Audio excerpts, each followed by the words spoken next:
Today's video is all about natural tips for weight loss. I'm gonna get into some things you can do that don't include crazy diets or crazy detoxes and hopefully help you in your weight loss journey.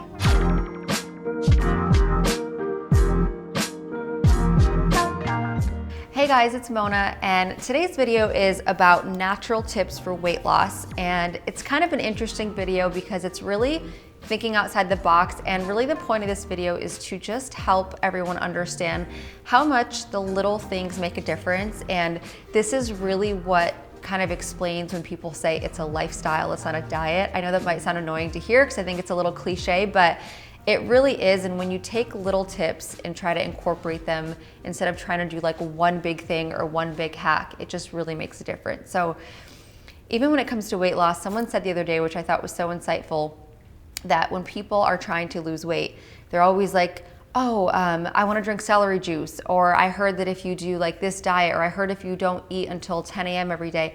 Everyone just kind of wants that like one thing that's going to work really quickly, and they don't have to really put in a lot of the other work. That's not going to be the sustainable thing that helps you, but you also don't have to kill yourself on like a crazy fast or crazy diet. If you do the little things and just learn how to like add in the health things, the little things you incorporate every day, like a little bit more movement, incorporating, like we're going to get into like a little bit of green tea every day, adding a little bit of matcha powder into your recipes, that's really going to make a difference. And I also want to stress in this video that it's not about having to do all or nothing. I think that's what stops a lot of people and kind of like unmotivates you, because you're like, well, I don't have time to like eat healthy today, so I'm just going to order out. If you just do the little things, like anything is better than nothing. So that's also a theme of this. Any little thing you can do to help will get you like further along than doing nothing. So keep that in mind. We're going to get into how much positivity can help. I have a really cool study to share, so we'll get into all those details. So I'm going to be going over some food and supplement items that I have today. Most of them I got from Thrive Market. You guys know that I love Thrive Market. I order almost all of my stuff from there because it's kind of my one-stop shop. They've got so much great snack and food items. They have household items. I love that you can find everything super clean. You can also go on there and search based on your specific like needs. So you can search only organic, only non-GMO. You can search vegan, gluten-free, whatever you want, and kind of save your preferred categories. I also have a list of my favorite items that I can link below here if you guys want to check that out. I'll also put a link if you guys want to try Thrive Market and sign up. They have different membership options. You can do 1 month, 3 month, or 12 month. I like the 12 month because it ends up being like $5 a month, so it's most cost effective, but I'll put my link below for that. Okay, so let's get into the weight loss tips. So I first want to talk about green tea and matcha. I'm going to kind of group these two together. I did just do a video earlier this month on matcha, which you guys can check out. I'll also link that below. But that one was really teaching you how to make a matcha latte. But if you watch that, some of the tips are obviously overlapping because matcha is just a type of green tea. So I have one type of green tea here. This is by the brand Tea Pigs, which is kind of a funny name, but I really like this one. And I do have some culinary matcha, so I'm gonna go over the difference between ceremonial grade matcha and culinary matcha. So one thing I want to talk about with green tea is a specific catechin called EGCG. So this is also found in matcha. I talked about it in that last video. It's basically a type of antioxidant, but it's found in really, really high amounts in green tea. So one cool thing about green tea versus other green tea is that it's not fermented. So most tea leaves that you get end up getting fermented, and then by the time you get them, they just aren't as strong an antioxidant, which is why green tea tends to be the healthier one of all of them.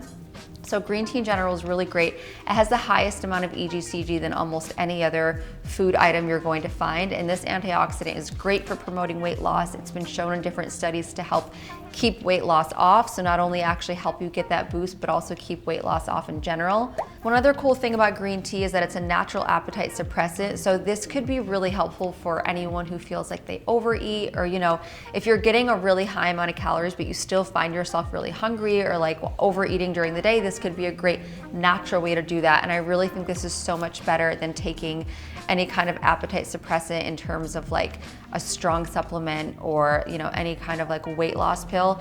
I really just want to make a point that weight loss pills are so dangerous in general. A lot of them can really increase your heart rate.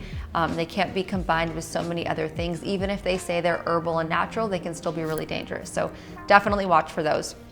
So I'll link this green tea brand below, but overall, I just love green tea in general. It's something I try to add into my diet. Also, if you don't have time to make a hot tea, I've shared this before too, you can just take the tea bag literally and put it into like a bottle of cold water. Technically, you're not gonna get the exact same brew, so it's not gonna be as strong of the green tea, but I always like to say like a little is better than nothing, and I think that's a common mistake people make in any kind of health like journey. You're like, oh, if I can't do it all the way, I'm not gonna do it, which is so untrue. Every little bit makes a big difference. You can literally take this, I will pull the string out, just stick it into a cold water bottle, shake it up, and it's a cold iced tea. It's better than nothing. So get it in anywhere you can. It's really worth it because it's that good for you. Now, when it comes to matcha, matcha is really interesting because it's the only kind of tea where you're getting the entire tea leaf. So you're getting the actual tea, like it's basically dried and like chopped up into like a fine powder, and you're getting it. Whereas with other tea, you're just getting like part of the tea leaf. And matcha specifically is actually shaded for like 2 weeks before they even make it into a tea. And this increases the chlorophyll level. So you're really getting like a super strong concentrated green tea, which is why the taste can be really bitter. Green tea on its own, I love the taste of. I don't need to add any sweetener. Matcha, on the other hand, is pretty strong. In fact, sometimes it has like a fishy taste. I always say this about if you get like a really authentic green tea, even in like a nice Japanese restaurant, I feel like it tastes a little bit fishy, which is a little weird. Matcha can have that, so I personally can't drink it straight. I can either put it, like with the latte in my last video I showed, I like a sweetened almond milk or some cinnamon. This specifically is culinary matcha, so I wanted to share this one. This is good for adding into like smoothies, into oatmeal. You can literally bake this into like cookies and brownies. It's honestly that helpful, like wherever you can throw it in, and you won't notice it when you add it into things like that. So that's where you're gonna notice those little differences. Whereas like if you're just drinking it, I would get more ceremonial grade matcha, whereas the culinary matcha you could use to cook. So I'll link both of those below. Obviously, however you want to add it into your diet would be great. So there's one study that showed matcha can also possibly be helpful for speeding up muscle recovery and muscle memory, which is kind of cool. So if you're an athlete and you're doing really intense like high interval training and you're working out a lot, there are some thoughts that matcha could help there. And my kind of thought process on this is it can't hurt.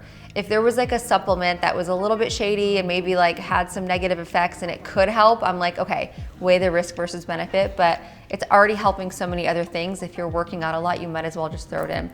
Especially to all my fitness people watching this who love making like the protein pancakes and the protein shakes, just throw a little bit of matcha powder in there, it won't hurt. So the next thing I want to talk about in general is just stress, which most of us know is so detrimental to our body, but stress in general can really increase the amount of cortisol you produce. And cortisol is going to make you not only gain weight, it can make you hold on to more fat storage. It can make you like have an increased appetite. There's just so many different ways it can promote weight gain. Stress in general is just detrimental to your mental health. Stress and weight gain in general are just two things that are really linked. So I'm not huge on supplements. You guys probably know there's rarely any videos I have that I've recommended supplements. I think this one's pretty cool. Number one, I love Moon Juice. It's actually a smoothie shop like in West Hollywood. I go there all the time when I'm in LA. It's got a lot of really cool powders and adaptogens.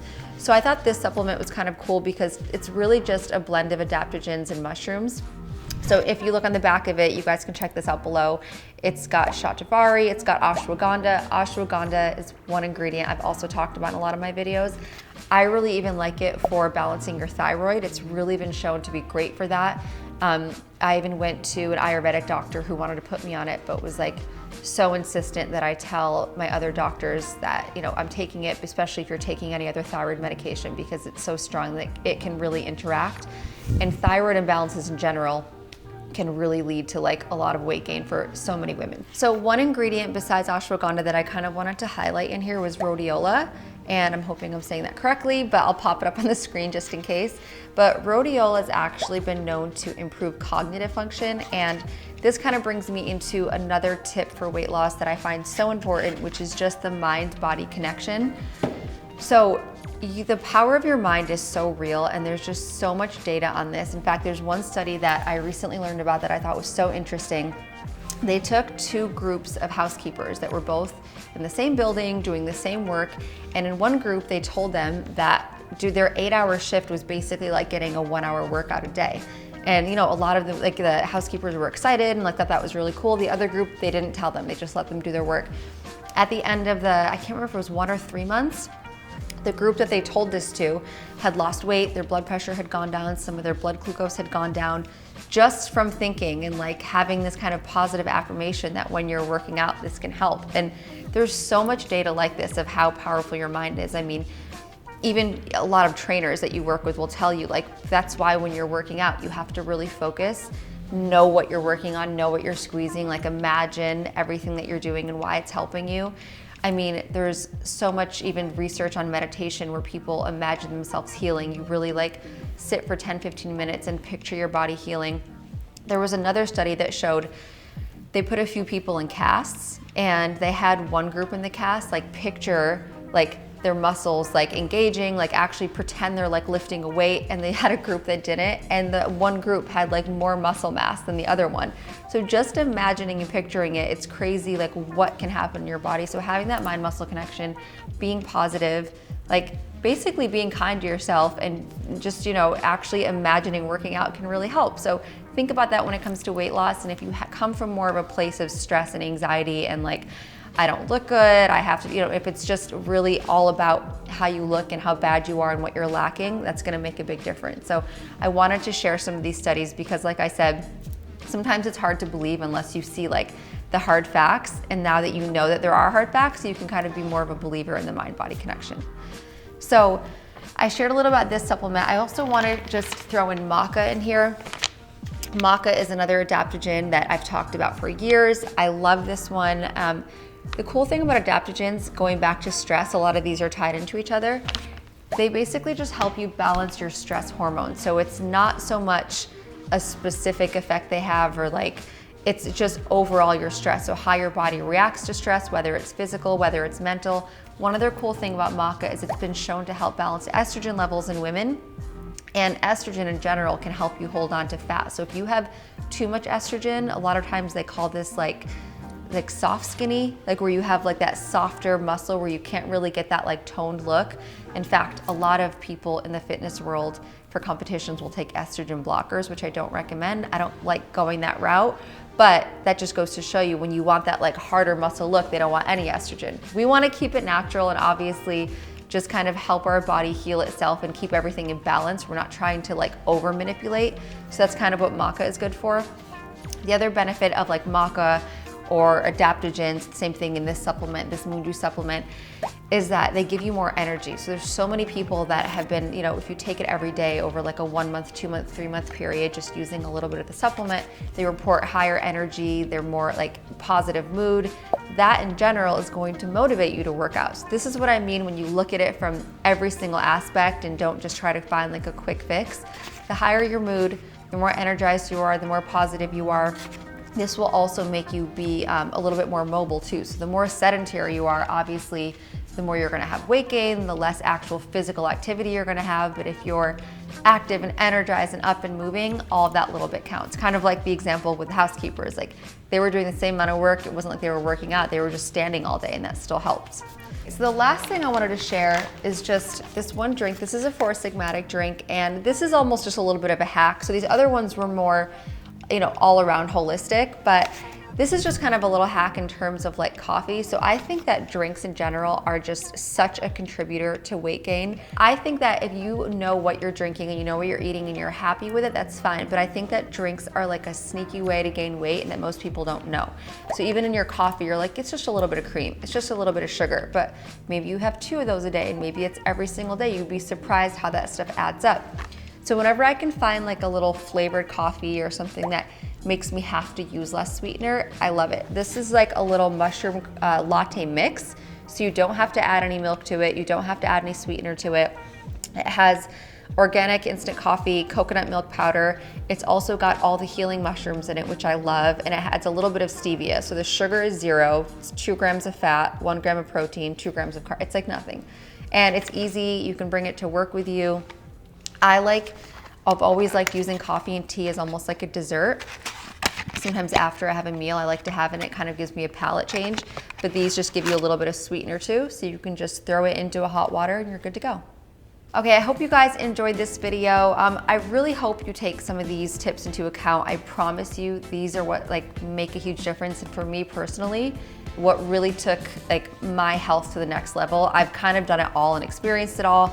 I've done the really, really extreme part. I've done the nothing part, and this is really what's kept me most in balance and just kept me feeling my best. So I will link everything individually below, and I'll also put my link for Thrive Market below so you guys can get either $10 or $20 off your first order.